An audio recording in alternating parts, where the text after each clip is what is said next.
Hey YouTube, PartoftheCreed here, with my next episode of the Abstergo Ability Guide, where I discuss some of the abilities and their uses in the Assassin's Creed multiplayer. Today we'll be talking about throwing knives, which slows down an opposing player and prevents them from climbing. The ability can be crafted for cooldown, which reduces the recharge time, duration, which increases the amount of time players are affected, and target speed, which decreases the speed players can travel after being affected. Throwing knives, when used, are thrown from your body at whatever target you've locked onto. After initially stopping and bending down, the target will have limited movement for a given interval, depending on how long it is crafted for. I should also note that throwing knives reduce the kill and stun range, but we'll revisit that later. Throwing knives can be used offensively in most situations when confronted with a target. If a target has caused you to start a chase or is attempting to escape in any way, throwing knives can be used to hold them in place for a quick kill. If you have a target on a roof, or climbing up may cause them to run away, throwing knives can be a great way to hold them there for a grab kill.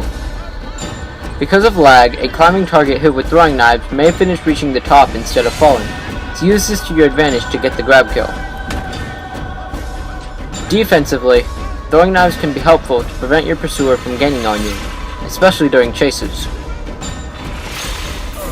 The difficult part about this is that when your player throws the knives, they have to take a step in the direction the knives are being thrown. If your pursuer is close, they may end up killing you before the knives can take their effect. Because of this, it's important to check how far away your pursuer is before you throw the knife. Now, each player has a certain stun and kill range on their persona slightly larger than the radius of a tripwire mine. This is the distance from which a persona will see a visible display to be able to kill or stun another persona, which is X on Xbox, square on PlayStation, and in my case, W. With throwing knives, you can reduce that distance and, because of this, be able to stun your pursuer without them being able to kill you. It's a little more tricky than simply knifing someone, running up to them, then punching them in the face. Chances are, if you're walking directly toward them and they're walking toward you, you may unintentionally step into their kill radius. Instead, try to skirt around them, slowly getting closer until you see the stun prompt. It's also important to remember that this affects both your stun and kill radii, which means when used offensively, you can get a kill on a persona without having to worry about them contesting your kill and earning 100 points. It's even possible to earn a focus bonus on a persona with knives, though this is very difficult to do in practice. Instead, you can hold your target in place when you are on a ledge or in a hay bale. A final trick to remember about knives is that you can't use them against other players in the match. This means that if you try to throw a knife at someone you know is a player and you receive an error message, you'll know they're not your pursuer. Now, let's take a look at throwing knives in different game modes. In Deathmatch, throwing knives are extremely effective in getting stuns on pursuers. Also, because there are no duplicates in the mode, a knife used on any persona who is known to be a player type will either be a pursuer, a target, or will display an error, allowing for an easy way to identify pursuers. Knives also have advantages in other free-for-all modes.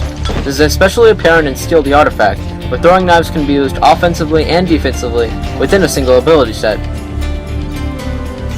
In team modes like Artifact Assault, knives can be one of the most useful abilities in the mode. Using throwing knives against any persona with your artifact can slow them down both for you and for any teammate also trying to catch up with this persona. You can also use knives to escort teammates who have the artifact and are being chased by the opposing team. Manhunt, Escort, and Chest Capture, modes with 2 different rounds, have situations where you need either an offensive or defensive ability, and throwing knives do a great job at achieving this. So what are my personal thoughts on throwing knives? I find it to be one of my favorite abilities in the game, and with the capabilities for it to be used offensively and defensively, knives are also extremely versatile in all modes. In terms of crafting, throwing knives has a fairly short cooldown at 50 seconds, and since your most valuable time with knives will be when the target has stopped, target speed shouldn't usually be too much of a concern. Because of this, I prefer to craft the ability for duration. If you guys have different ideas on the ability, feel free to comment below. If you'd like to see more Abstergo Ability guides, click the top left corner, or if you want to check out some of my other videos, click the top right corner. Thanks for watching, and bye for now.